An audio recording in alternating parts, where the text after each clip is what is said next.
Eu sou...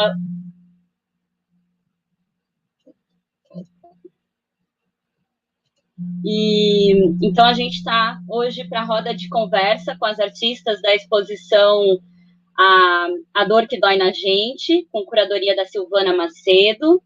Então, a gente vai estar conversando. Vocês fiquem à vontade para mandar perguntas, comentário pelo chat ali no YouTube. A Silvana vai apresentar um pouquinho da exposição para a gente. E eu sou a Priscila, sou artista, participo da exposição, faço doutorado na UDESC e quero convidar vocês, então, para estarem conhecendo também o podcast Versar, quem não conhece. É a plataforma que está acolhendo a exposição.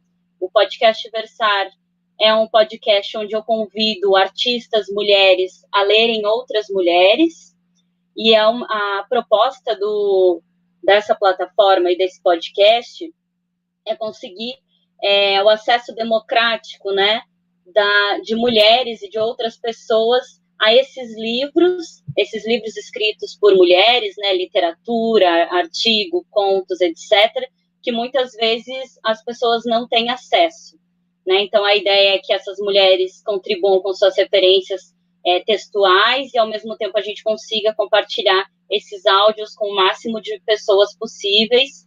A Silvana já participou, a Lorena também já participou, né? E fica o convite, então, para vocês estarem entrando ali na plataforma do Versar, versar.com, e estarem também visitando as abas, que tem a biblioteca, tem os episódios, tem o sobre.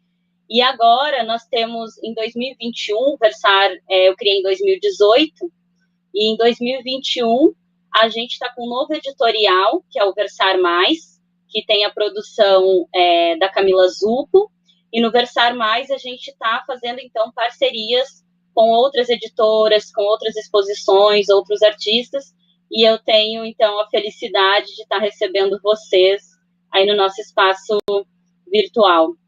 Então, agora eu queria chamar a Silvana Macedo, professora do Departamento de Artes Visuais e da pós-graduação da UDESC, e ela vai estar apresentando, então, para a gente um pouquinho da exposição e dos trabalhos que estão nela. Sil, contigo.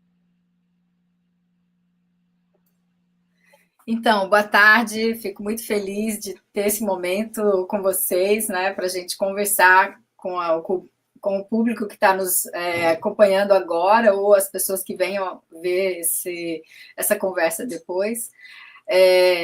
Então, essa exposição, intitulada A Dor que Dói na Gente, é uma exposição que fez parte da programação virtual do 8M de Santa Catarina, e teve abertura no dia 8 de março, marcando, então, esse dia de luta internacional das mulheres. E, então, é uma exposição que reúne 14 artistas, que são de diversas partes do Brasil, e também uma artista da Guatemala, Francella Carreira, que está aqui com a gente na sala hoje, vai falar também a respeito do trabalho dela.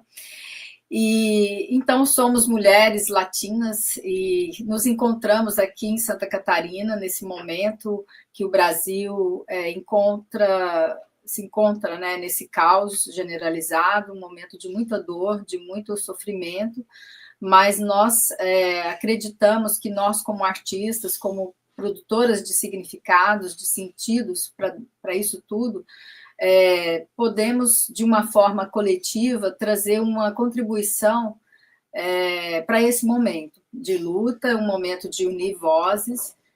Somos múltiplas, temos pautas diferentes, mas temos dores em comum. Então, esse título não é um título negativo, né? Vamos dizer, já tem tanta dor, vamos pôr mais uma dor, né? Não é isso. Ao contrário, essa voz coletiva nesse momento que não dá para negar a dor, né? Porque negar a dor é uma forma até de desumanidade, eu acredito, né? Mas é olhar para ela de uma maneira de como que nós podemos, dentro da nossa diversidade, enfrentar esse momento tão difícil. Então, é também um gesto de esperança, de acreditar que realmente nós podemos mais, né? E com a nossa ação, será que tem alguma coisa que a gente pode fazer? Tem, nós podemos fazer essa exposição, mesmo que seja virtual, mesmo com todas as dificuldades pessoais, culturais, sociais, econômicas que cada um está enfrentando, a gente ainda teve força para dar alguma coisa de si para todos e para todas e para todes, né? Então, essa é a nossa resposta do momento, de tudo o que a gente está vivenciando, né? Então, eu vou compartilhar aqui a tela para mostrar um pouquinho, bem rapidamente, porque depois a gente espera que as pessoas possam visitar a exposição mais de uma vez, enfim, ler e entrar em contato também com a gente. Nesse modo virtual, as coisas são distantes, mas ao mesmo tempo se tornam muito próximas, porque a gente consegue se comunicar com pessoas que antes a gente achava até um pouco inacessíveis, né? Então, aqui a gente já entra no podcast Versar, como a Priscila ela disse, né? Essa plataforma é incrível, tem muitas abas, então convido as pessoas não só a visitar a nossa exposição, mas também conhecer esse projeto, que é um projeto de mulheres feministas que batalham muito para trazer esse material de altíssima qualidade para esse público crescente, né? Interessado em descobrir o que é isso, né? Que a gente chama de feminismos, né? Ela também tem um foco em práticas artísticas e maternidades, então vale a pena conhecer o Versar. Então, o Versar acolhe essa exposição nesse momento que a gente integra essa agenda virtual do 8M de Santa Catarina, e é uma jornada, então, titulada Shirley Azevedo, né, que é uma homenagem muito merecida a uma mulher que lutou muito. Então, aqui tem um texto curatorial, a gente vai conversar, eu não vou ler agora, mas as pessoas podem ler com carinho. E eu só vou mostrar, então, rapidamente aqui os trabalhos. Essa aqui é a Camisa de Força para Tempos de Ódio, né? Então, é um trabalho da Aline Natureza e da Camila Nunes. Então, quem apertar aqui no maisinho vai ter acesso à sinopse e à mini bio das artistas. Um trabalho que para mim traz essa força, né, dos afetos. Nesses tempos de ódio, a gente enfrenta o ódio com amor, com união, com sentimentos de solidariedade, né, unindo aí mãos, né, essas mangas que são contínuas, né, são corpos que se unem para poder enfrentar esse clima hostil que tá acontecendo. Infelizmente, no meio de tanta tragédia, ainda tem a tragédia da negatividade, né, do fascismo. Esse é um trabalho também da Lorena Galeri, um autorretrato para Rosana Paulino. Então, é um diálogo com a obra da Rosana Paulino, que é uma referência bem importante não só para a Lorena, mas para toda a nossa geração de artistas. E é realmente um trabalho que conversa com o trabalho da Rosana Paulino, que trata muito dessa questão da dor das mulheres, especialmente da dor das mulheres negras, no caso do trabalho da temática da Rosana Paulino. O trabalho da Francella Carreira é também um trabalho que se conecta muito com essa conversa com a ancestralidade, com as mulheres que nos antecedem, as mãos da minha abuela, né, as manos de minha abuela, trabalho muito lírico, muito sensível. É um estilo de um vídeo, então o vídeo também tem um link aqui na mini bio, a pessoa pode ter acesso. Acho que não tem o link, mas pelo título é possível conseguir encontrar esse vídeo na internet, eu acho. Pois a Francella está aqui na sala, pode nos explicar como que a gente pode ver esse vídeo. Mas também funciona como uma imagem muito potente, né? Essa visão da avó. O trabalho de Bárbara Polk também está aqui com a gente hoje, vai poder falar conosco. É uma homenagem para tudo que eu não pude ver. vamos entrar um pouco mais nesse trabalho, mas a Bárbara, ela trabalha com uma série de objetos domésticos e recontextualizados como ponto de partida para a produção de diversas estratégias poéticas, inclusive a escrita. Trabalho da Bruna Ribeiro, o rotulador. Esse trabalho, ele realmente requer que a gente veja um pouco mais de perto. Deixa eu ver se eu consigo dar um zoom aqui. É um trabalho que realmente gosto muito. São muitos rótulos, né, que o corpo da mulher, muitas vezes, ao longo da vida, vai recebendo insultos, palavras pesadas que marcam muito os corpos de mulheres, né? Então, esse trabalho dela é muito literal, né, em relação à questão dos rótulos e como isso oprime e oprimiu já muitas mulheres. Então, a gente ter ciência do peso desses rótulos é o primeiro passo para a gente poder se desvencilhar deles, né? De ver a farsa que são. Letícia Honório, Sobre Mim, um trabalho com o próprio corpo. Letícia também está aqui hoje, vai poder falar um pouco mais da sua produção. Ela trabalha com essas séries de autorretratos performados para a câmera, então é um trabalho de fotografia seriada, e sempre a questão da centralidade do corpo dela como mulher, como ela se coloca nos textos e na sua fala também, que vamos ouvir hoje. Uma mulher sapatão, negra e artista, com uma produção muito rica, muito potente. Trabalho de Priscila Costa, Ruídos, é parte de uma série maior, que foi iniciada já desde alguns anos atrás, não estou me lembrada que ano, mas acho que foi em 2019, né? Priscila pode nos 2017, sim. 2017, tem anos, exatamente. Eu lembro que era uma coisa já mais, que é uma série bem, bem longa.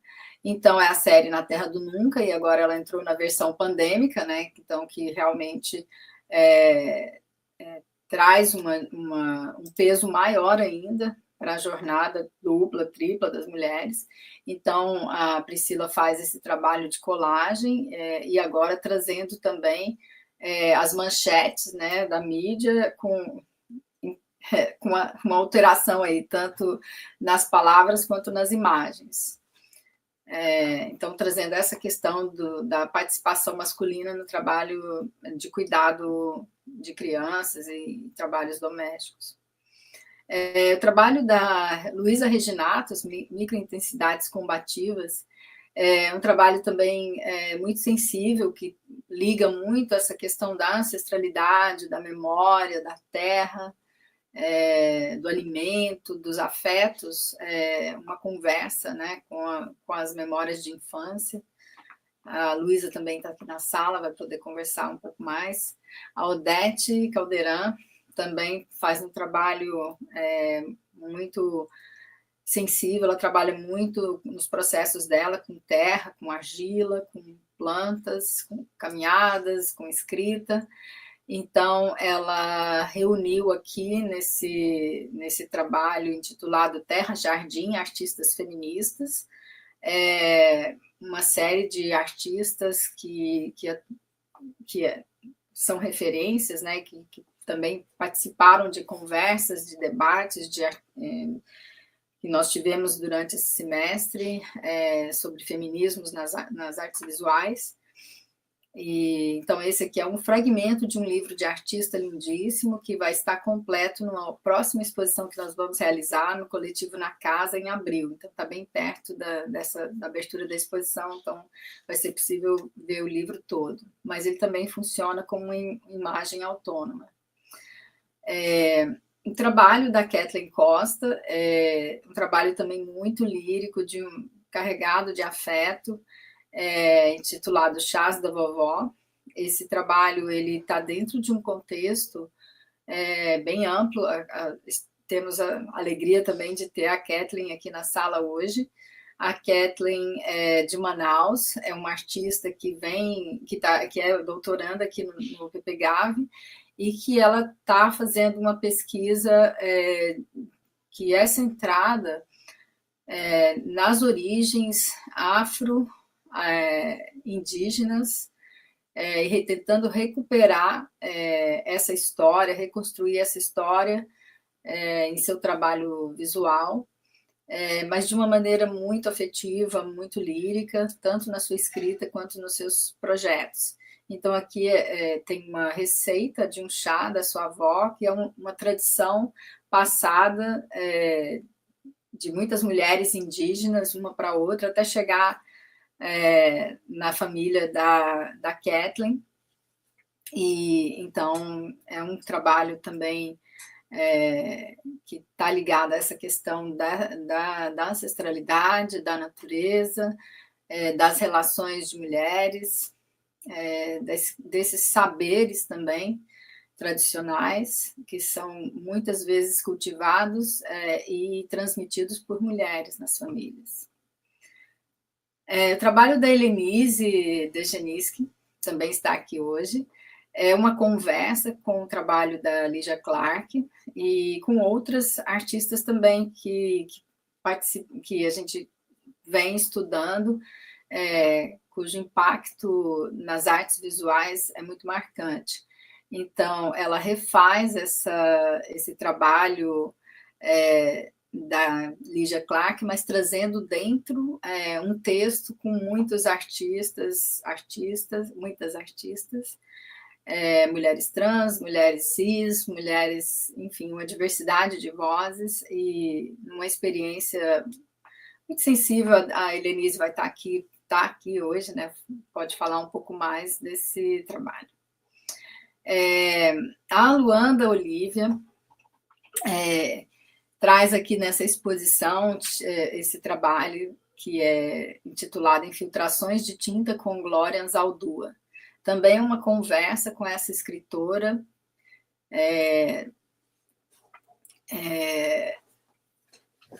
latina, mas que vive, né, que trabalha muito com essa questão da fronteira e da mestiçagem. Uma artista muito importante na atualidade, né, uma referência para muitas de nós. E a Luanda, ela também, essa é parte de um livro maior, que também estará completo nessa próxima exposição que nós vamos fazer em abril, no Coletivo na Casa. Então, cada texto tem uma imagem, cada imagem tem um texto que acompanha. Então, mas também eu acredito que funcione muito bem como um trabalho autônomo. E, finalmente, a última artista da exposição é a Paula Batista. O título é muito sugestivo: Quero ter olhos para ver a maldade desaparecer. Então, a Paula Batista é integrante desse coletivo Gigantes na Luta, e é um coletivo muito incrível, que tem uma amplitude nacional. A Paula está aqui em Florianópolis, no momento, realizando pesquisa no programa de pós-graduação em teatro, e ela é uma mulher da luta, e as lutas das coletivas feministas que se dão muitas vezes nas ruas, principalmente. Então, essa dor de estar isolada e distanciada, né, nesse momento da pandemia, também é uma dor sentida por todos nós, né? E que, enquanto não se pode estar nas ruas, nós seguimos nossa luta também pelo meio de teleconferências e encontros virtuais, mas o importante é que a gente segue se unindo e lutando, se aproximando cada vez mais de outras maneiras, que não sejam apenas de corpo presente. Então, essa é a nossa exposição aqui no podcast Versar, e agora vou passar a palavra para a Bárbara. Então, Bárbara, por favor, se você pudesse apresentar e falar um pouco para nós desse trabalho que é muito sugestivo, que eu não quis também enfim, trazer a minha leitura pessoal desse trabalho, mas ele fala, para mim, esse objeto fala muito de duas coisas, né? Da dor e da reparação da dor. Você pode falar um pouco para nós de como foi essa produção e a relação disso com esse momento que a gente está vivendo? Olá, vocês estão conseguindo me ouvir bem? Sim. Ah, que bom. Boa tarde a todos. A Sil é minha orientadora, conhece meu trabalho, né? Por isso que acho que já antecedeu, já, né, já entendeu muita coisa, percebeu. Eu também sou mestranda da UDESC, estou no programa de pós-graduação. Moro em Londrina, né? Moro no Paraná. E acho que eu posso falar um pouquinho sobre esse trabalho. Na verdade, a Sil tinha falado sobre... Peraí, gente. Acho que vou tirar aqui, que eu acho que fica mais fácil. Sobre a questão dos objetos, né? Eu trabalho muito com a apropriação de objetos utilitários. Ultimamente eu tenho usado muitos objetos domésticos para contar histórias de ser mulher. Esse trabalho ele convive com dois lados mesmo, como a Sil disse, né? Que é uma questão da dor e da reparação. A atadura, ela é bem... ela serve muito como essa revisão, né? De um passado dolorido. Fala sobre a dor de se descobrir mulher. Esse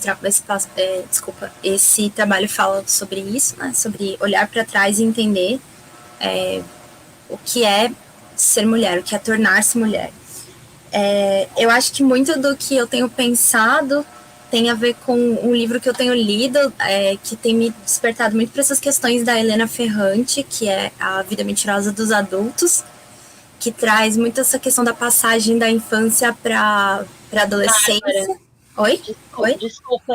Desculpa te interromper. Imagina. Tá com um pouco de ruído. Eu acho que com o fone estava melhor. O microfone estava melhor. Maravilha. Tá melhor? Obrigado. Achei que ia ficar melhor sem, fica melhor com. Ótimo, tá? Que bom.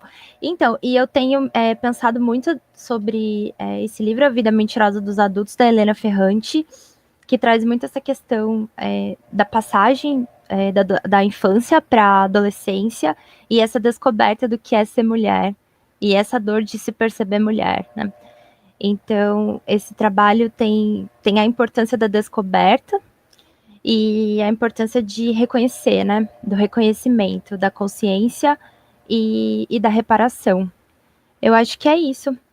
Eu uso muitos objetos cortantes no meu trabalho. O objeto cortante por si só fala da dor, né? Então, eu acho que é isso. Eu vou passar a palavra para a Helenise. Queria que a Helenise contasse um pouco para a gente sobre o processo dela. Obrigada. Oi, gente, boa tarde. Bom, eu sou a Helenise, eu moro em Curitiba e sou aluna do mestrado em artes visuais, orientada da professora Marta. E o trabalho que eu mostro nessa exposição, que é o Caminha Junto Comigo, ele é fruto de uma proposição da professora Silvana durante a disciplina Arte Contemporânea, Feminismos e Relação de Gênero. Acho que esse é o título, é um título grande, né? Onde nós tínhamos que fazer um diário da pandemia, da nossa vivência da pandemia. E aí eu tenho um encantamento com esse objeto que é a fita de Moebius, né? Que é esse objeto da topologia psicanalítica lacaniana e também da matemática, que ele é um objeto que não tem um limite entre o interior e o exterior. Também, né, na psicanálise funciona como isso que é um tipo de uma representação entre o trânsito entre o consciente e o inconsciente. E há muito tempo já, há alguns anos, eu venho me interessando pelas relações, venho trabalhando bastante com palavra. Também tenho uma passagem pela psicanálise, meu trabalho conversa bastante com a psicanálise. E aí, diante, né, desse isolamento, dessa situação brutal que a gente está vivendo, né, e a gente tendo que produzir este trabalho a partir dessa experiência, a fita de Moebius me apareceu num exercício onde eu resolvi refazer a experiência da Lygia Clark, da obra Caminhando. Então, a princípio, era só o corte da fita e prestar muita atenção no que meu corpo sentia, nas sensações, no que me atravessava. Depois de um tempo, resolvi experimentar escrever os títulos de obras, as mais, assim, que mais me afetavam, né? Tipo, puxa, que La realidade é uma linha, eu, armário de mim, o eu e o tu. E aí comecei a experimentar, escrever sobre a banda e daí fazer a experiência da Lígia, né, com essa tesoura passando ao lado do Eu e o Tu, passando ao lado da obra da Lígia Pape, onde ela tem a tesoura na língua, né? E com o desejo de que isso está apresentado como fotografia na exposição, mas o desejo que eu tinha era de criar uma exposição tridimensional, uma mini exposição, assim, com 12 centímetros de largura, com, sei lá, poucos centímetros de altura, mas uma exposição que coubesse também na palma da minha mão, né, e que eu pudesse manipulá-la, e que eu pudesse encontrar esses textos e essas artistas nesse reencontro a partir da manipulação desse objeto. Que tipo de texto surge daí? E também quando você corta a fita, ela não se desenlaça, né? Então também tem a ver com essas referências que estão em todas nós e que a gente às vezes se reencontra com elas e antropofagiza, né? Esse movimento todo, porque eu acho que no fim das contas essas artistas todas que nos constituem, que de alguma maneira caminham junto com a gente, né? Então acho que o caminho junto comigo passa por aí. E eu vou convidar a Francella, né, nossa artista da Guatemala, e eu vi o seu vídeo, Francella, e é tão bonita a maneira como você articula a memória, o bordado, a ancestralidade. E aí, eu vou contar de uma sensação que eu tive sobre o trabalho, que uma neta conversando com uma avó, parecia que essa pergunta que saía da neta, como se a gente pudesse andar, rebobinar o tempo e atravessasse seu corpo até a infância, entrasse no útero da sua mãe, né, voltasse a vida da sua mãe até o útero da sua avó e essa pergunta surgisse lá.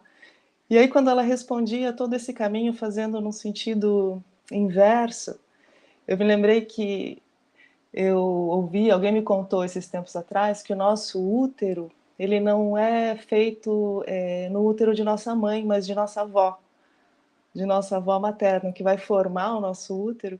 Então essa ideia de um corpo, né, aí dessa viagem, dessa linha que atravessa aí 3 gerações, foi uma coisa bem bonita que eu percebi no teu trabalho. E daí, num determinado momento, tua avó te pergunta: Francella, por que você faz perguntas que ninguém sabe a resposta? Francella, vou tomar a pergunta da sua avó. E responde, claro, como quiser. E essas perguntas que ninguém tem resposta?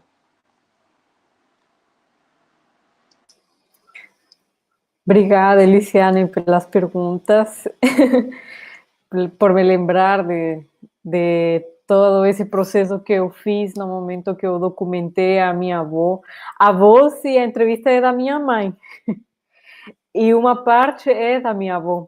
Eu acho que eu não especifiquei isso no vídeo, mas vou começar. Meu nome é Francella, eu sou guatemalteca e moro faz um ano em Florianópolis. Eu comecei como aluna especial no mestrado da CIO, de Arte Contemporânea e Feminismos, e nas primeiras aulas, para mim,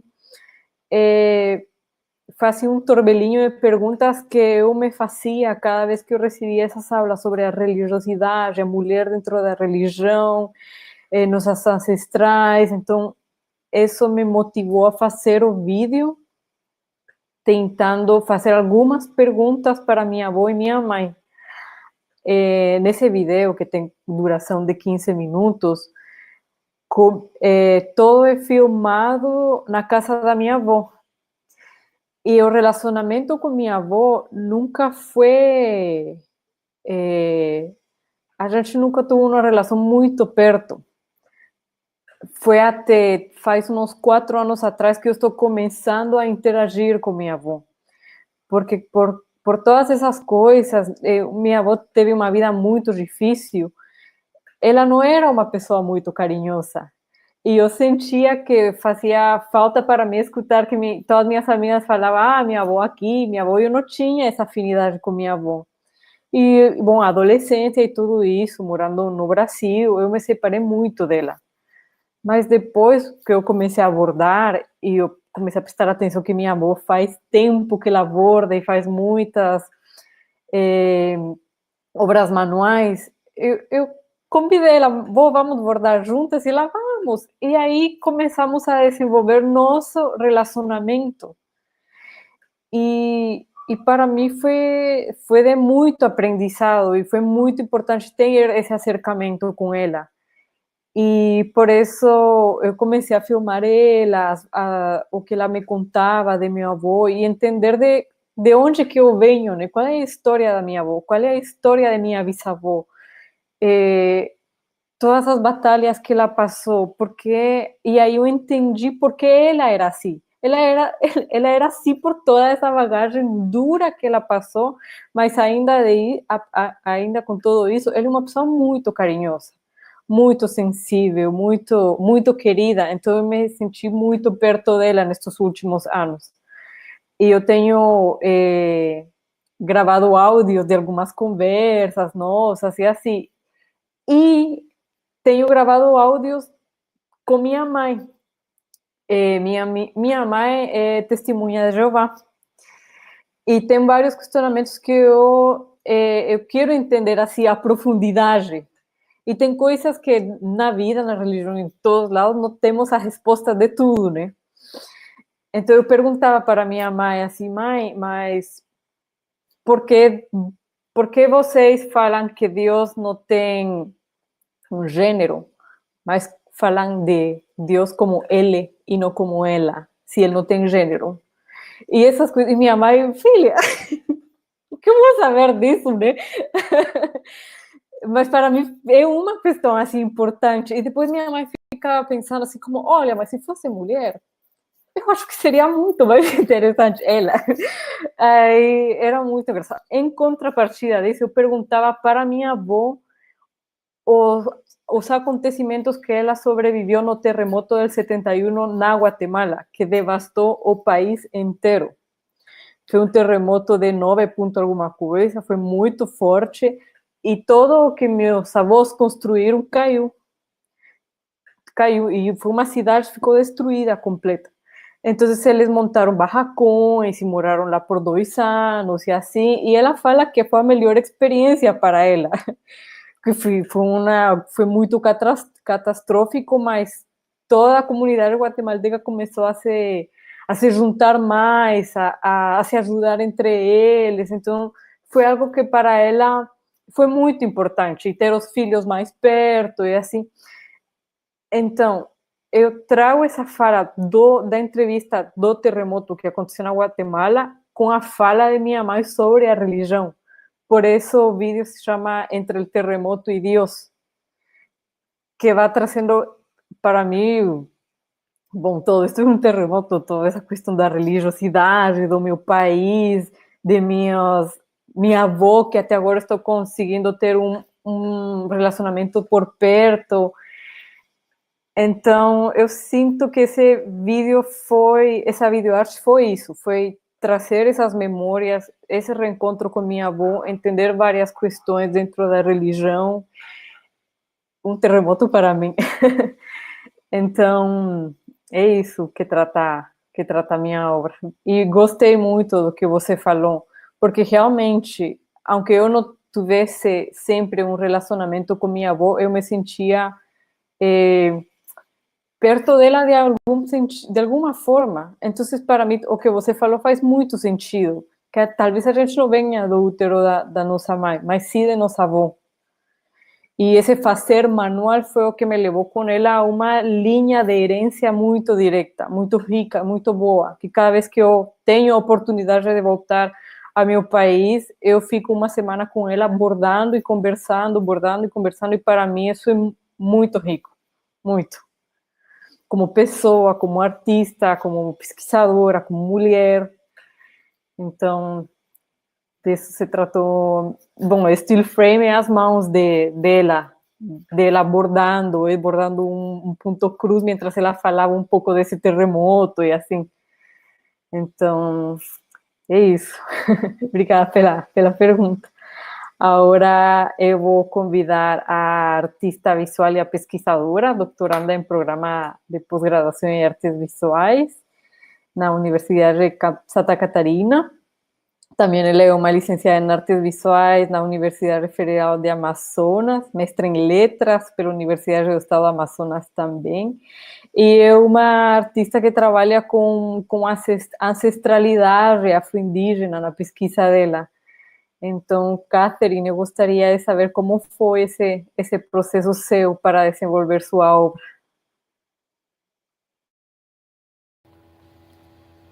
Então, boa tarde. A Francella já me apresentou, né? Com muitos detalhes. Então, assim, eu te ouvindo, para mim muito curioso, assim, né? Porque a minha relação com minha avó, ela já vem, assim, digamos, quase do inverso da sua, assim, sabe? Porque é uma relação que vem desde criança, e eu fico pensando nessa relação da manualidade com o afeto, né? E como a gente vai criando esse laço nesse aprendizado da manualidade. Porque com a minha avó foi isso, assim, tipo, desde criança ela ensinava as coisas pra gente nessas rodas de conversa, ensinando a costura, ensinando essas receitas, sabe? Contando as histórias dela, das vivências dela com outras mulheres. Então a gente foi crescendo já nessa relação de um afeto muito grande assim com ela.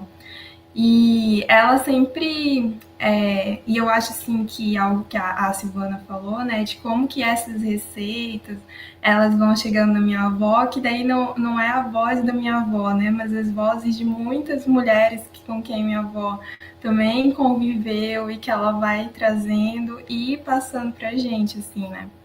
Então, essa minha vontade, né, esse desejo de ir atrás dessa minha ancestralidade afro-indígena, ela começa nessa mudança, né, para Florianópolis, de como que aqui eu era vista de um jeito diferente, como eu era vista em Manaus, assim. E nessa minha mudança para cá, também foi o período que minha avó faleceu, assim. Então, eu acho que esse trabalho ele vem muito do fruto de como lidar com essas perdas, essas ausências, sabe? Não apenas nas biografias dessas mulheres que formaram minha família, mas também de lidar com a perda e com a ausência da minha avó, sabe? De eu me ver uma vida toda com ela e aí o momento que a presença dela física não estar mais, assim, né? Eu acho que vem disso, assim. E daí eu tô nessa busca, né, de não só através das minhas memórias, mas das memórias da minha mãe, das minhas tias, de trazer, né, toda essa sabedoria ancestral que ela trazia e que ela compartilhava com a gente, e de como colocar essas rodas de conversa, esses afetos que atravessam essas práticas num trabalho poético, né? Então, acho que é isso que eu tenho buscado, assim, fazer nos trabalhos. E aí, esse trabalho que eu apresento, né, que é o Chás da Vovó, a vovó, ela não gostava muito de tomar, né, esses remédios farmacêuticos, assim, ela acreditava muito na medicina natural, nessa medicina das plantas, né, das ervas. E aí eu trago isso pro livro de artista, né, e essas receitas, né, e de chás que eram recorrentes, que ela não só ela fazia para quando ela estava com alguma doença, mas até para as outras pessoas também, não só da família, mas também como vizinhas, amigas. Então, acho que é essa rede de afeto aí que se constrói, como ela se forma, assim, ela vai além da família, né? Também dessa família biológica, assim. E aí, eu queria perguntar para a Letícia, eu fiquei muito tocada com o seu trabalho, sabe? É, as imagens, assim, me atravessam de uma forma, assim, que eu não consigo explicar muito, assim. E eu queria te perguntar como que foi que começou para você esse processo de se colocar na frente da câmera, né? Porque eu também fotografo e para eu passar para frente da câmera, assim, é um processo ainda. E daí eu queria saber como que foi isso para você, de falar, né, e de mostrar esse corpo, né, esse corpo nu. E como que é para você ver, assim, depois as fotos, sabe?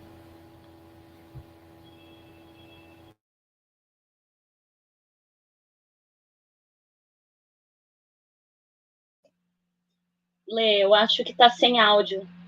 Teu microfone tá desligado.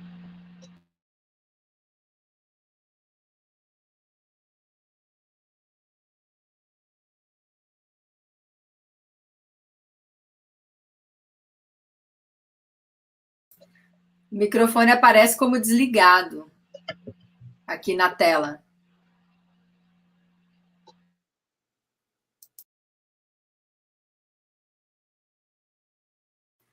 Talvez você tenha que sair e entrar de novo, se o botãozinho não estiver funcionando.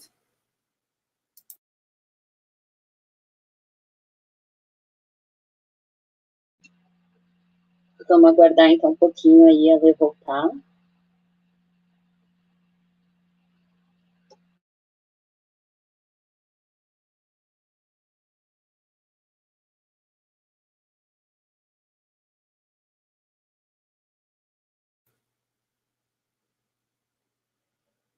Enquanto a gente espera ela chegar, né? Podemos, então, ver. Eu estou achando muito legal essa conversa entre as artistas, e logo a gente vai conversar com o público também, que pode ir colocando as perguntas aí no chat, que daqui a pouco a gente começa a responder.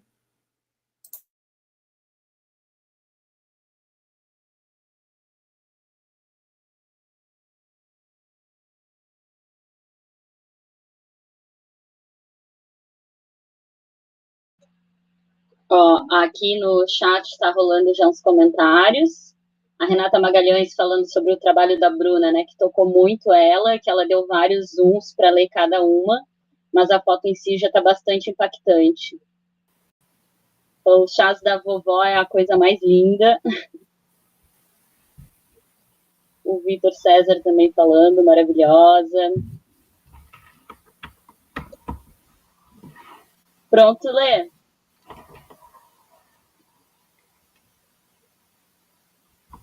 Vocês me escutam agora? Sim.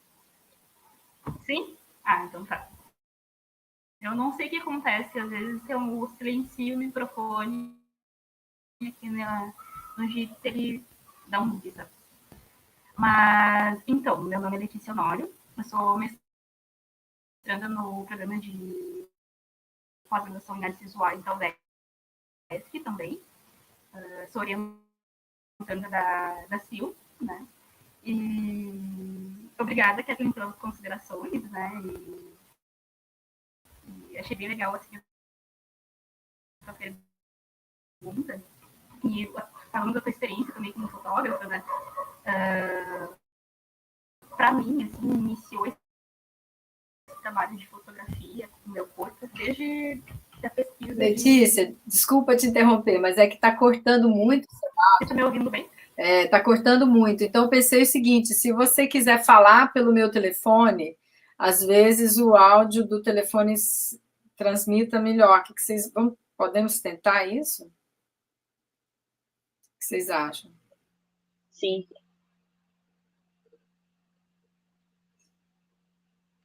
Eu vou ligar para a Letícia.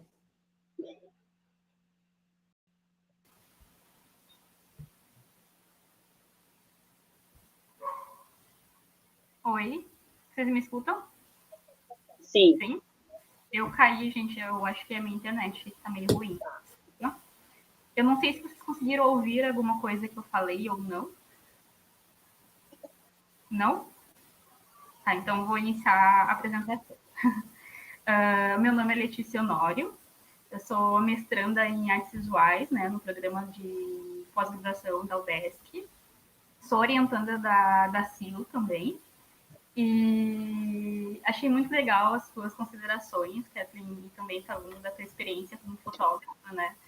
E para mim, assim, iniciou esse processo de me fotografar na graduação, na verdade.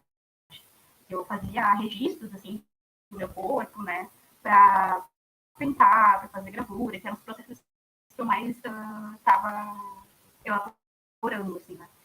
E me fotografar, né, performando, assim, esse processo serial, como você falou, como apresentou meu trabalho, né? Deu início, assim, basicamente com o início da pandemia também. Porque nesse momento que a gente está vivendo, né, de isolamento, assim, eu estava preparando, quando entrei no mestrado, estava preparando a minha pesquisa, né, minha poética visual, assim, os trabalhos que estão em algo muito mais voltado para a roupa, né, e daí me deparei com esse isolamento vertical, né, tipo, de que eu não ia poder mais sair para a rua. Então, nisso, e pensando em como eu ia desenvolver meu trabalho também, me surgiu essa questão de experimentar, né? Me fotografar, assim, performando e ver o que isso ia dar. E acabou que eu gostei muito, assim, do resultado, que foi um processo, assim, que eu estou construindo ainda, é bem experimental, né? Mas que vem rendendo várias séries, assim, e é uma experiência de encontro, assim, na verdade, porque o processo de eu me ver na fotografia, de ver meu corpo, assim, ele conta muito do meu processo de aceitação também. Porque a fotografia me ajudou muito com isso. Assim, ver o meu corpo e contribuir com esse processo de aceitar ele como um corpo negro, um corpo sapatão, que foge as normas de heteronormatividade também. Então, na fotografia, eu consigo quebrar vários paradigmas, assim, sabe? E tentar me desprender desses rótulos e dessas imagens que acabam se sobrepondo sobre nossos corpos como mulheres, né? E, então, o Sobre Mim, ele é um desses trabalhos assim, que vem ocorrendo desde o início da pandemia. E ele, na verdade, participa de uma microsérie que surgiu assim, a partir da proposta de uma outra disciplina do mestrado, que é uma disciplina da professora Marta, que fala sobre narrativas, assim. E eu justamente pensei né, quando foi abordado o tema de narrativa, pensei o que eu ia narrar, né, o que eu ia falar, assim. E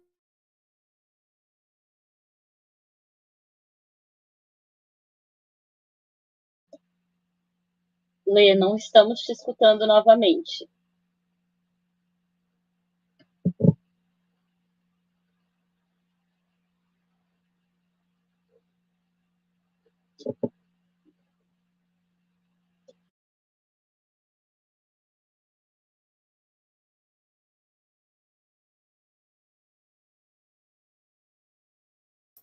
As pessoas na live estão dizendo que não estão conseguindo escutar quase nada, né?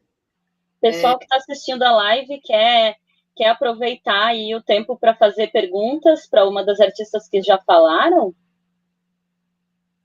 Alguém tem alguma pergunta? Manda aí que a gente lê. Ó, o Daniel Felipe, qual o critério de seleção das imagens na mostra coletiva? Acho que é para você, Sil. Tá. Então, essa exposição ela surgiu no momento que a gente estava preparando uma outra exposição que abre agora em abril no Coletivo na Casa.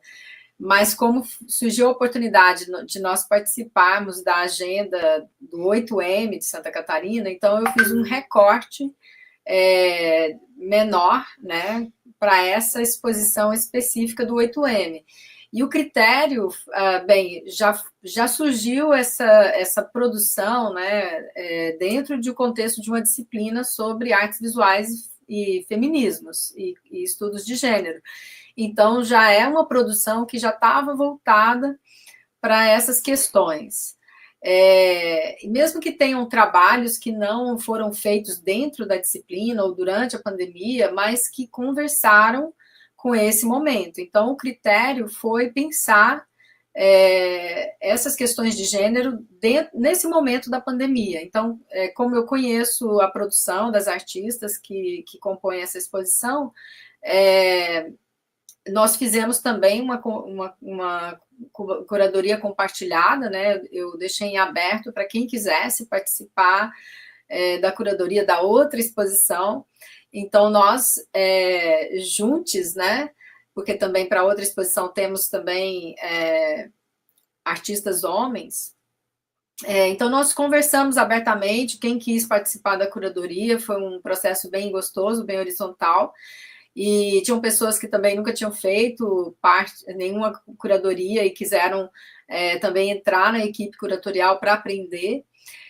Então, foi uma conversa bem gostosa e a gente foi vendo juntos os trabalhos e selecionando também, não só dentro da temática, mas também trabalhos que pudessem conversar um com o outro, né, para não ser uma coisa desconexa, né, porque uma exposição, ela traz em seu, assim, no conjunto, também uma estética, uma mensagem, né, uma certa ordenação de temas e de questões.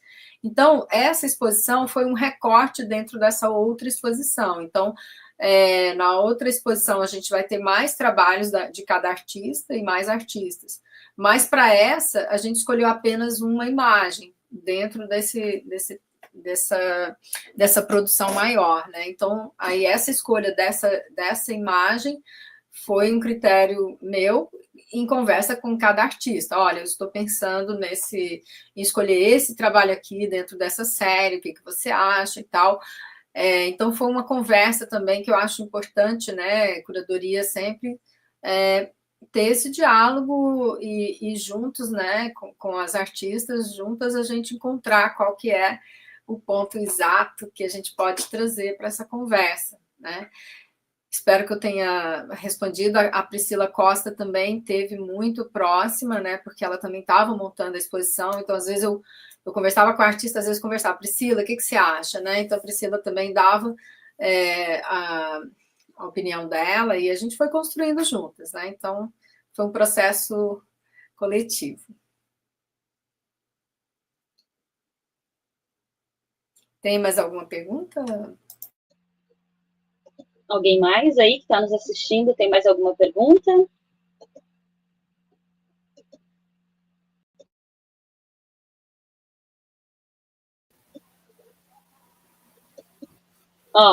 Eu acho que então a gente passa para Paula, nossa próxima artista, está comentando.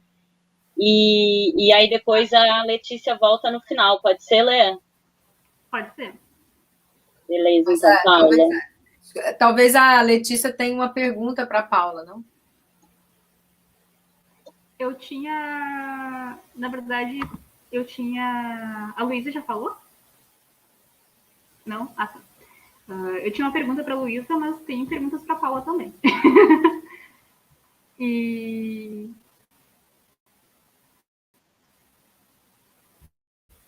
Eu não te ouvi, Sil. Eu acho que a próxima é a Luísa, ao invés da Paula, né? Isso. Então, eu acho que vocês conseguiram ouvir quase tudo que eu falei, né? Minha internet está péssima hoje, não está colaborando mesmo. Mas, basicamente isso, né? Assim, que eu falei, o Sobre Mim, ele nasce a partir dessa proposta da narrativa, né?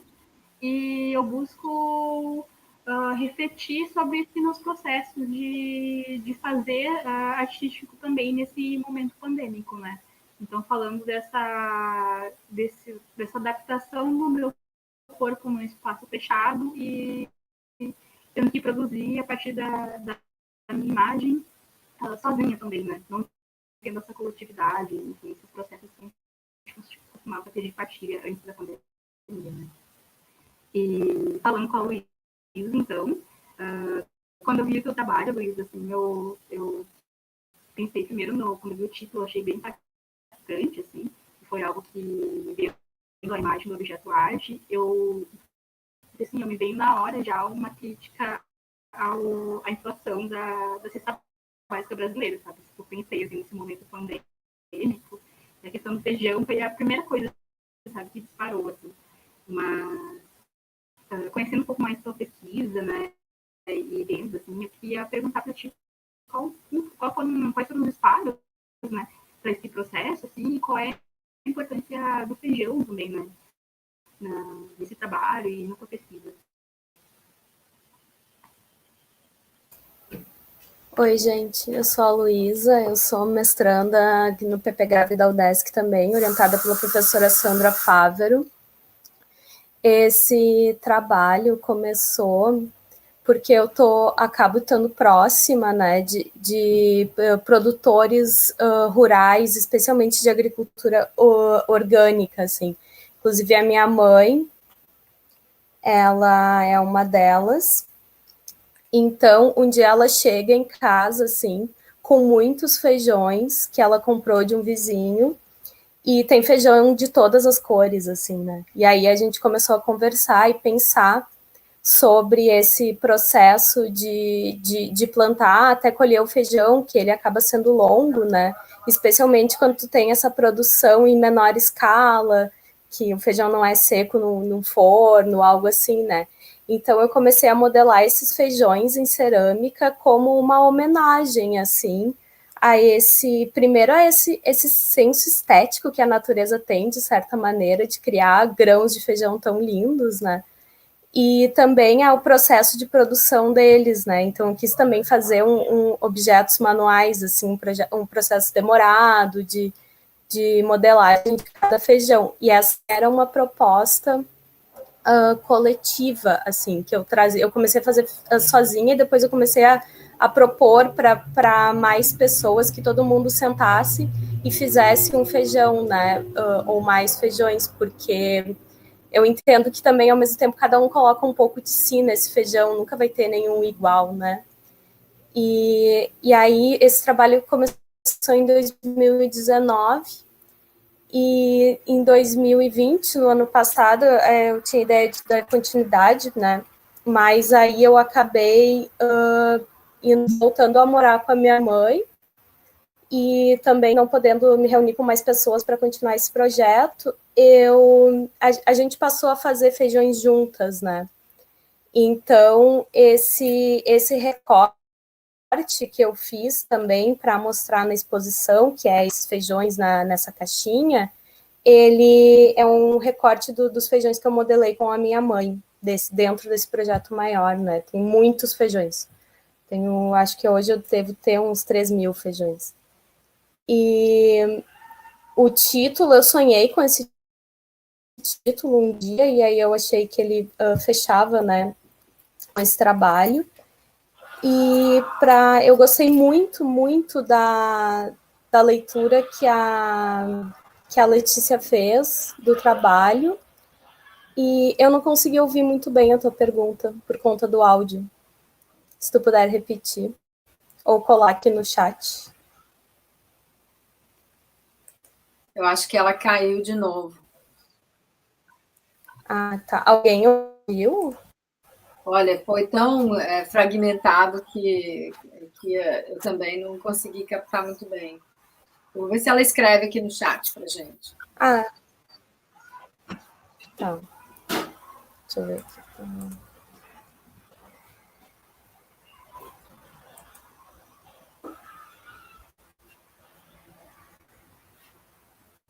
Mas é um pouco isso, eu acho que estava relacionado ao meu processo, né, de produção desse trabalho.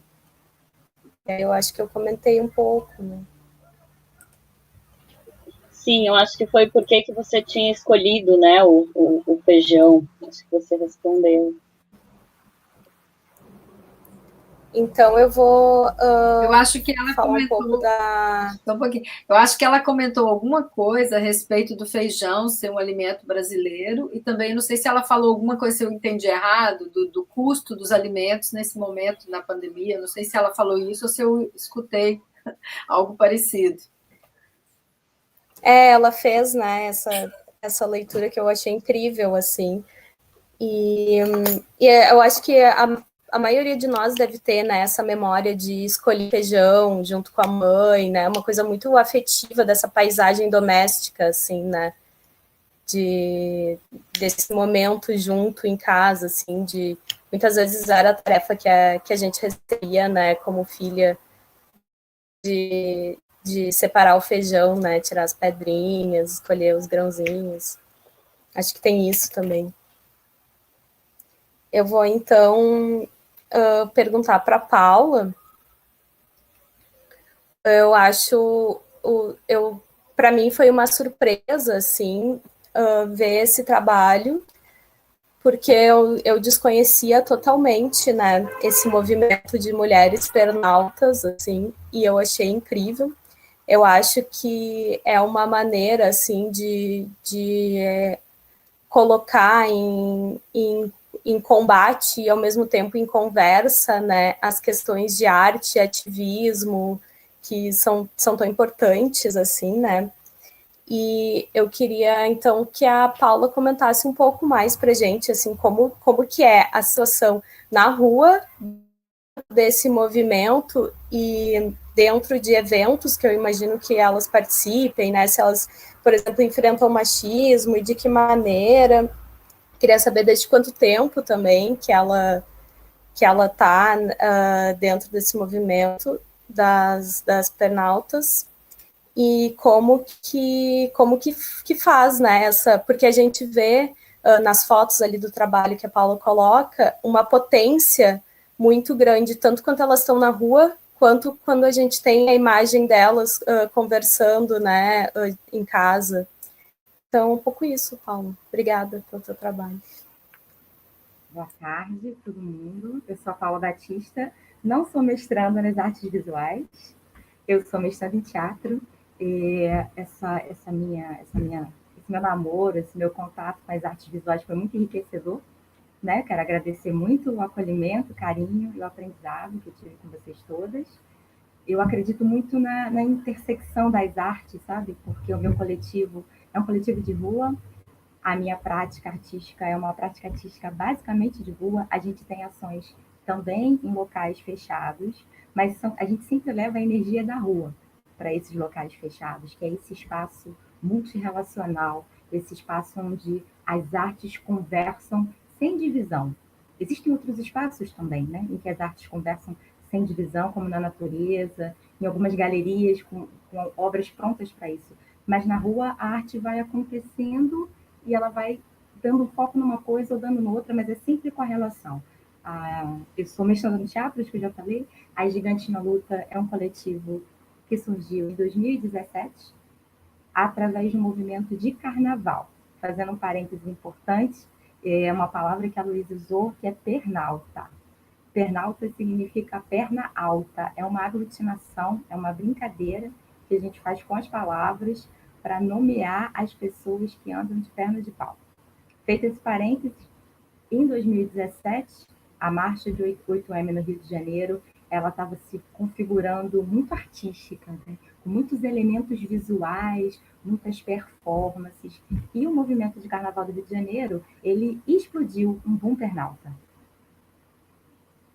As pernaltas já existiam nos blocos, mas em 2017 o número estava um pouquinho maior. A gente achava um pouquinho maior, né? Na época tinha por volta de 20, hoje a gente tem muito mais de 1.000, só no Rio de Janeiro a gente não consegue mais contar. E esse movimento se expandiu para outros estados também. E a gente conversou, né? As mulheres ali que são pernas de pau no carnaval, a gente queria estar compondo essa marcha, mas a gente queria estar lá apresentando a nossa arte do carnaval, essa coisa do protesto no momento do carnaval, essa coisa livre. Nos organizamos e fizemos uma faixa, que é a Juntas Somos Gigantes, e fomos para a marcha. passado esse primeiro momento da marcha, o grupo foi crescendo, a gente foi conversando, e a gente foi se entendendo como uma coletiva. A gente foi percebendo que a gente precisava estar sempre em contato para estar sempre agindo. Esse movimento foi se estendendo, se expandindo para outras cidades. Hoje a gente tem mulheres do Rio Grande do Sul até o Tocantins. No Rio de Janeiro e São Paulo é onde as Gigantes da Luta tem mais componentes, por conta de um movimento específico de carnaval, que é um movimento de fanfarra, que é muito conectado com as pernas de pau, mas a gente tem mulheres em Brasília também, a gente tem mulheres aqui em Florianópolis, que também participam das Gigantes na Luta. E uma coisa interessante é que, antes da pandemia, a gente já se relacionava através dos recursos digitais. Isso já existia, mas era uma relação para fomentar ações nas ruas ou em alguns lugares fechados, em menor número, porque a gente fica com pelo menos 2,5 metros e ocupa um espação, mas às vezes acontece, a gente fez até um evento acadêmico em que a gente foi participar, representando as mães, mas em geral a gente está na rua. Esse diálogo já existia. Mas com a pandemia, a gente não pôde estar na rua, mas a gente não queria deixar de estar conectado. O título da obra que eu apresento na exposição é sobre os olhos, é sobre manter esse olhar sempre ali, para a gente poder enxergar um novo horizonte, para a gente poder respirar, se conectar. E essa conexão, que não pode mais acontecer na rua, ela passou a acontecer de modo digital.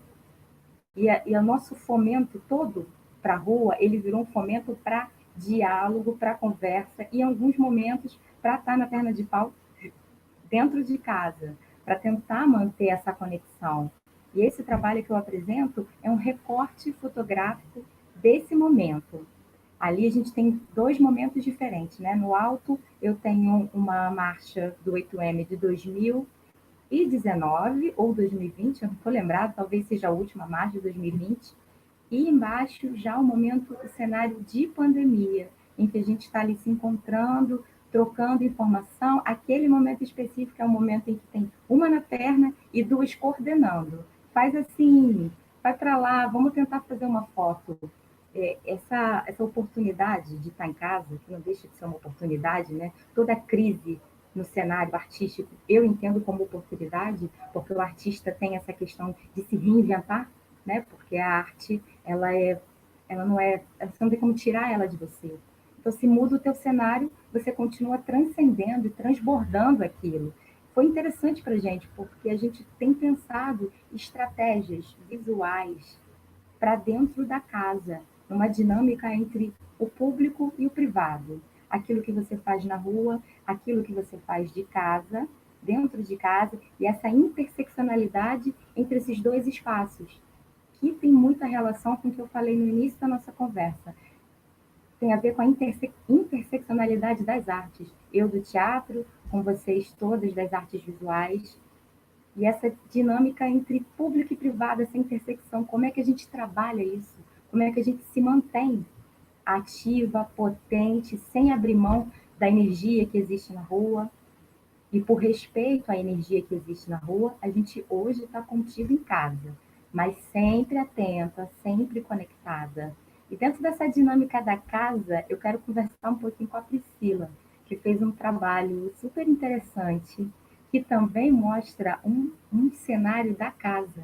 E aí eu queria pedir para ela falar um pouco sobre um ponto que me chamou muita atenção na colagem dela. Ela trouxe elementos de várias épocas, né? Porque o homem que está sentado ali, ele é de uma época, o computador pode ser de outra, de uma outra, o bebê, a gente fica sem saber. Ela traz também uma legenda que dá uma sensação de um caráter atemporal para um problema, para uma situação que a gente identifica bem, e ela faz uma brincadeira que eu achei super interessante. Queria pedir para ela falar um pouquinho disso. Obrigada, Paula. Então, bom, já me apresentei, né, gente, mas para quem chegou agora, eu sou a Priscila Oliveira e também estou no doutorado na UDESC. E, bom, eu trabalho, né, com pesquisa, sou artista já faz aí alguns anos, e como a Sil falou, eu comecei esse trabalho, Paula, lá em 2017. Eu participei de uma residência comunitária na Argentina, em que, enfim, fiz uma imersão, né, numa comunidade, e eu já tinha ganhado a minha filha, Maria Flor, que apresenta o Versário junto comigo, né, e eu fui para essa residência sem ela, então fiquei 15 dias lá sem ela, então com essas questões da maternidade muito, muito à flor da pele, né, muito forte, assim, em mim, querendo entender esse lugar e quem eu era como artista, né, porque a maternidade zera a nossa vida mesmo, então, logicamente, começa a influenciar também, começou a influenciar na minha produção, né, artística, e aí dentro dessa residência, eu fui conversar com a comunidade, com a população, e aí comecei a perceber aqueles lugares que a gente vê, aquelas cenas que a gente vê em qualquer lugar, né, não só lá, mas lá eu comecei a prestar maior atenção nisso, em que enquanto os homens estavam nos ambientes, né, de diversão e tal, as mulheres estavam todas com os filhos no colo, né, e eu comecei a fazer fotos, então, a partir dessa época, eu comecei a fazer fotos de mulheres em espaço público, e aí eu trocava o rosto, né, dessas mulheres com as crianças por aquelas imagens dos homens, né, das revistas dos anos 50, 60, as revistas da vida doméstica, em que ensinavam, né, como é que as mulheres tinham que ser umas boas mães e boas esposas, como é que tinha que arrumar a casa. Então, eu recortava a cara de felicidade desse homem sendo servido por essas mulheres e colava esse rosto masculino no rosto das mulheres que estavam com filhos no colo. Bom, então, aí a gente, sim, respondendo a pergunta da Paula, né, a gente tem aí 2 épocas no mínimo, né, 2 gerações diferentes, que é os anos 60 e o de agora, né, e para trazer como as coisas não mudaram, né, a gente está caminhando, mas a passos bem lentos, e é lógico que a gente tem muitas conquistas, né, de lá para cá, mas ainda assim, hoje as mulheres continuam sendo, né, sobrecarregadas com o trabalho do cuidado, sobrecarregada com a casa. A gente está vendo aí, né, exponencialmente o aumento das mulheres desempregadas. Muitas tiveram que abandonar o próprio emprego, enfim, para cuidar da família ou para cuidar dos filhos, né? Então, esse processo todo que eu falei para vocês gerou a série Na Terra do Nunca, né? Que é essa ideia tanto de, olha, eu nunca vi isso, então eu gostaria de começar a ver homens cuidando das crianças, homens cuidando da casa, né? E ao mesmo tempo essa ideia do Na Terra do Nunca, né? Do Peter Pan, que não quer crescer. Né? Então, assim, que lugar é esse dos homens que eles não podem ter responsabilidade em preparar sua própria comida, em limpar sua própria casa, em cuidar do seu próprio filho, sabe? Então, é um jogo mesmo que eu acabo tentando fazer e pensando também que lugar é esse, né, da gente, de nós artistas, de criar imagem, de criar significados, de criar signos, né, para ser compartilhados. Então, eu falo que é meio que uma brincadeira, eu tento fazer um deboche ali, né?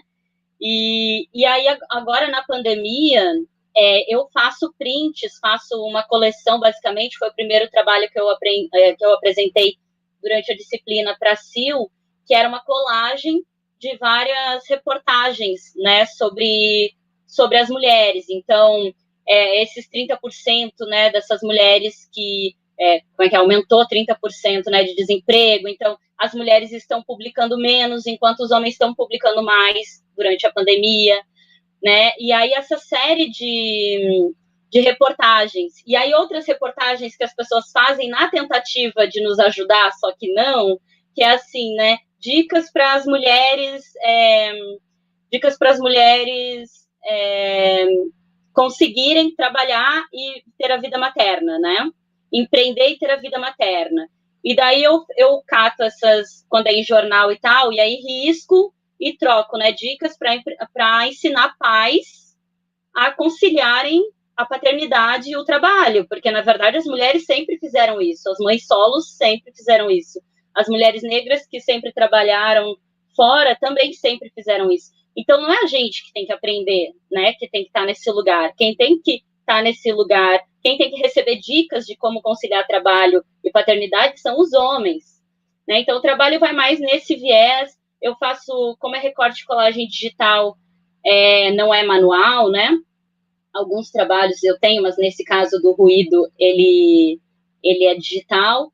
E aí, então, eu faço questão, assim, de mostrar que é um recorte, né? De deixar uns pedaços ali da foto antiga e acrescento na foto, então, dessas mulheres atualmente, né?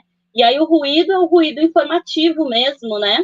Que é essa alteração da reportagem mesmo, e o que é esse ruído, e o que é esse lugar de ruína do patriarcado também, né? Esse lugar que está em decadência, que a gente sabe que é um sistema que não funciona, que é um sistema violento e que precisa acabar, assim. Então, o que há nesse ruído que a gente ainda não consegue mudar essa situação, né? E, enfim, então o trabalho vem mais nesse sentido, e eu acho que é isso. Se alguém tiver alguma pergunta, eu estou à disposição.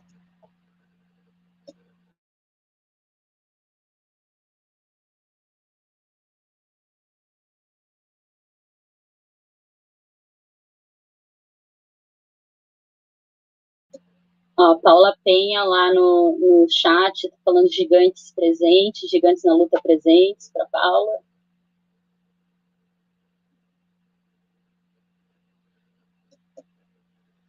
Gente, tem mais perguntas ali no chat, ou nós aqui também, meninas? Alguém quer fazer pergunta para alguém aqui?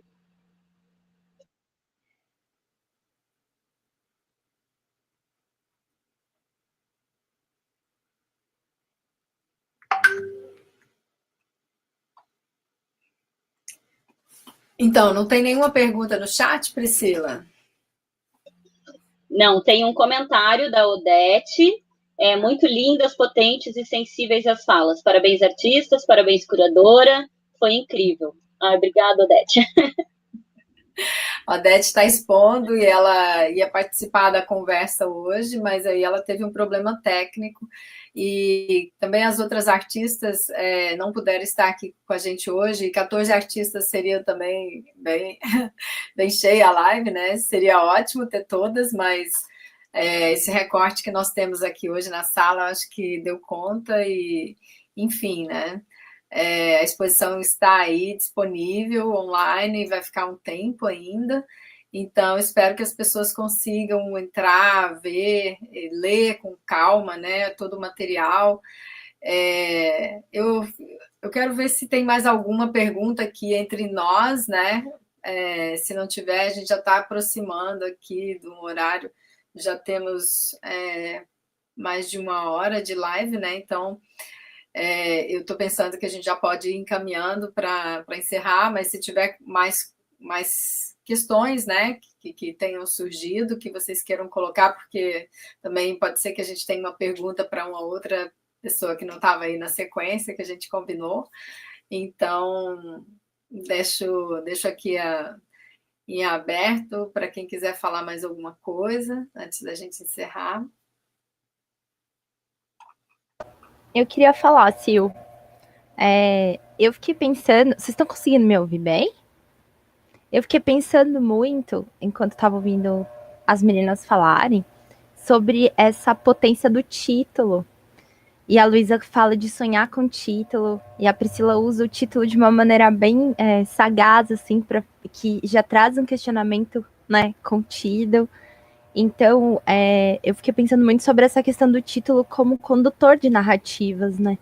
A gente, pelo menos eu percebo o trabalho das meninas, não sei se tem algum que eu não tenha percebido isso, mas como narrativas, assim, de si, da experiência de ser mulher, enfim. E eu queria saber se vocês têm alguma coisa para falar sobre essa questão da importância do título, dessa força que o título tem para conduzir essas narrativas.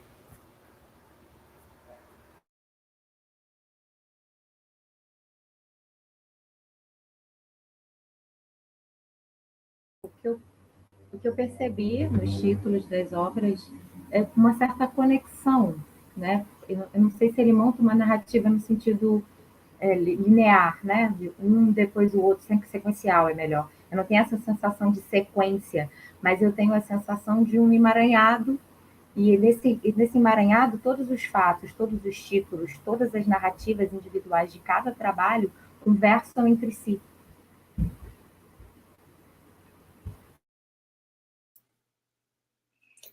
Então, essa questão de título, gente, é estrutural, né? Eu acredito, assim, eu como artista, tem trabalhos meus que ficaram sem título porque o título não veio, assim, não é qualquer título que dá, né, que dá para nomear o processo, é mais do que nomear, né? O título é parte, é coluna vertebral, né? Assim, não é qualquer coisa, né? O título e ele, geralmente o título não é descritivo, né? O título é obra, é parte do mistério, do enigma, né?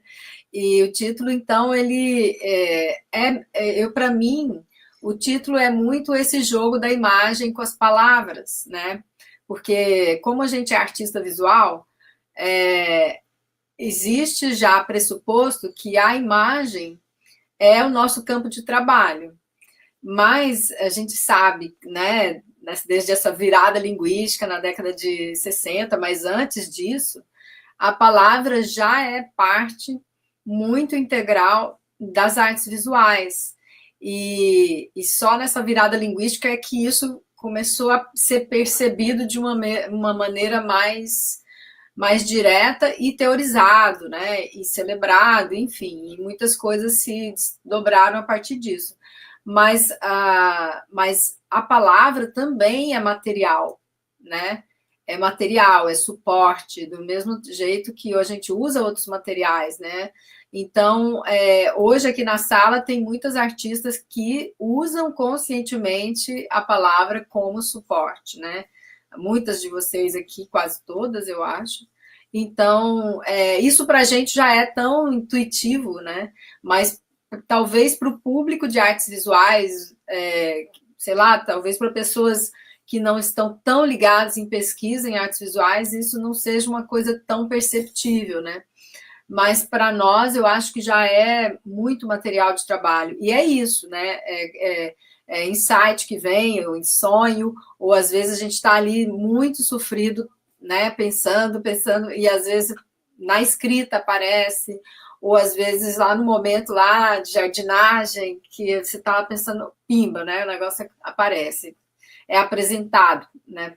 Mas eu acho que é parte do processo criativo, pelo menos para mim, né? E às vezes em conversa, nossa, tô difícil, não sei que título, aí tá falando da dificuldade, de repente, na fala com alguém, uma conversa, o título se apresenta, né? Eu não sei, estou falando aqui como artista, não como professora ou curadora, né? Mas como que se dá para mim como no meu processo artístico, né? Mas eu quero ouvir vocês também, a gente está com a sala cheia de artistas e cada um enfrenta isso de uma maneira também pessoal, né? Não sei como é que é para vocês isso.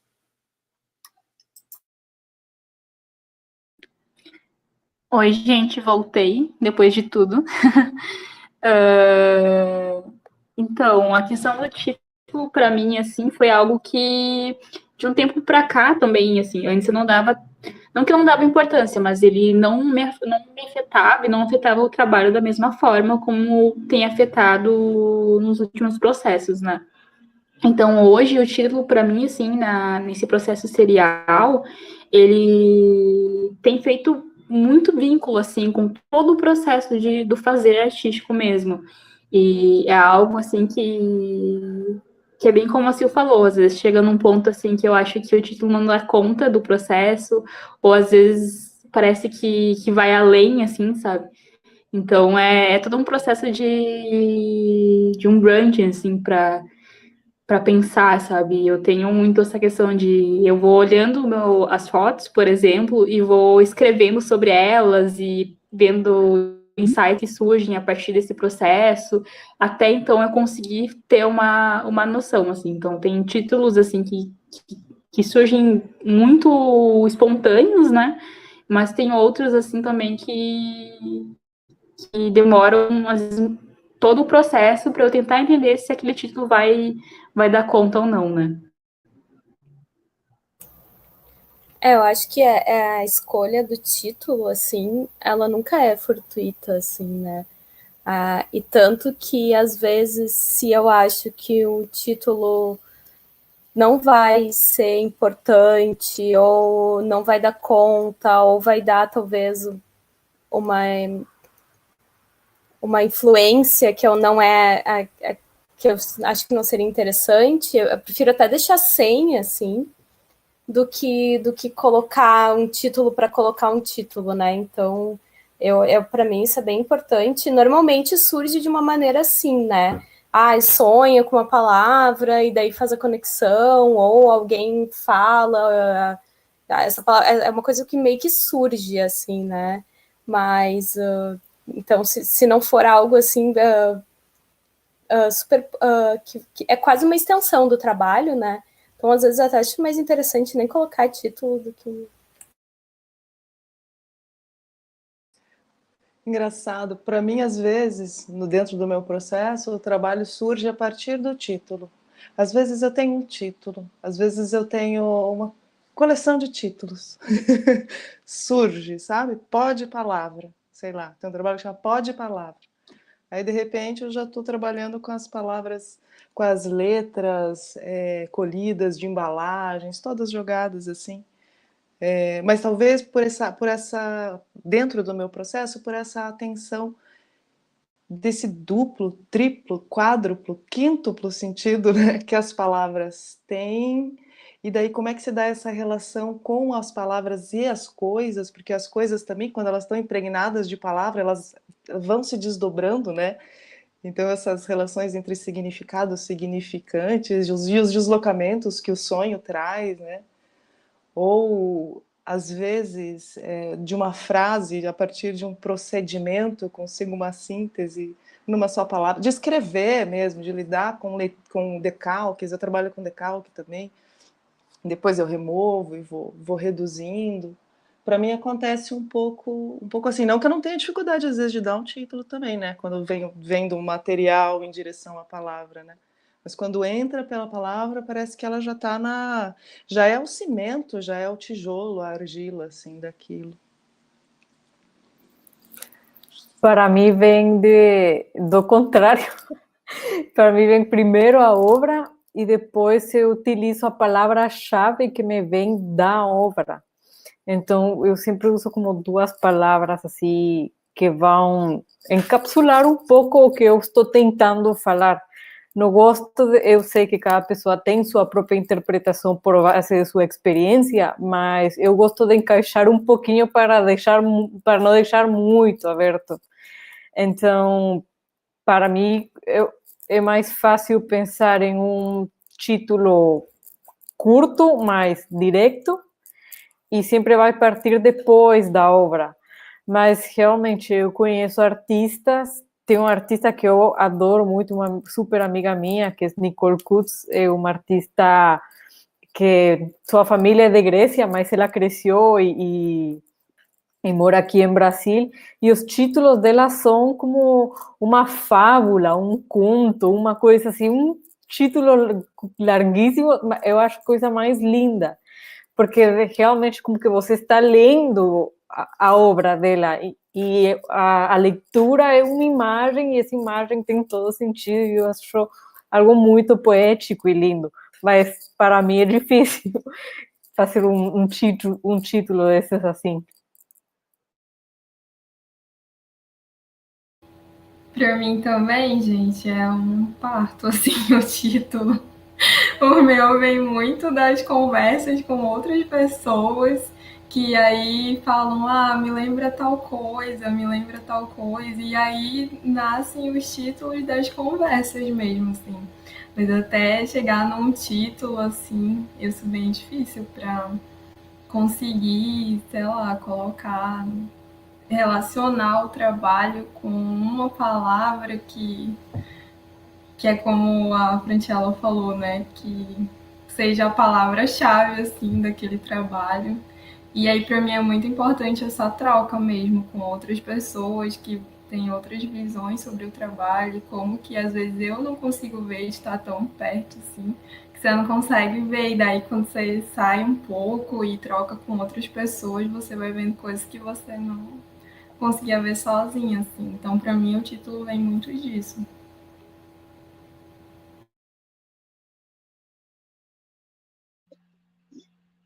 Gente, vou ler aqui o comentário da Célia, que é nossa professora também. Parabéns às artistas e à Silvana pela organização da exposição. Acho que a gente pode ir encerrando, então, gente. Quero agradecer super a todas vocês pela disponibilidade da gente estar aqui hoje. Né, muita demanda de live, então às vezes a gente tem que, né, fazer algumas escolhas, então muito bom passar com vocês essa tarde. Agradecer a Sil por ter lembrado do Versar para acolher a exposição, pela parceria. Convidar vocês para se inscrever no canal do Versar também, para que a gente possa acompanhar outros encontros, visitar o site, quem não viu a exposição, visitar a exposição, quem viu, visitar de novo para pegar os detalhes que deixou passar.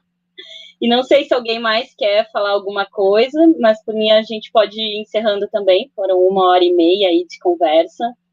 Muita coisa para continuar pensando a partir daqui, né? Sil, quer falar?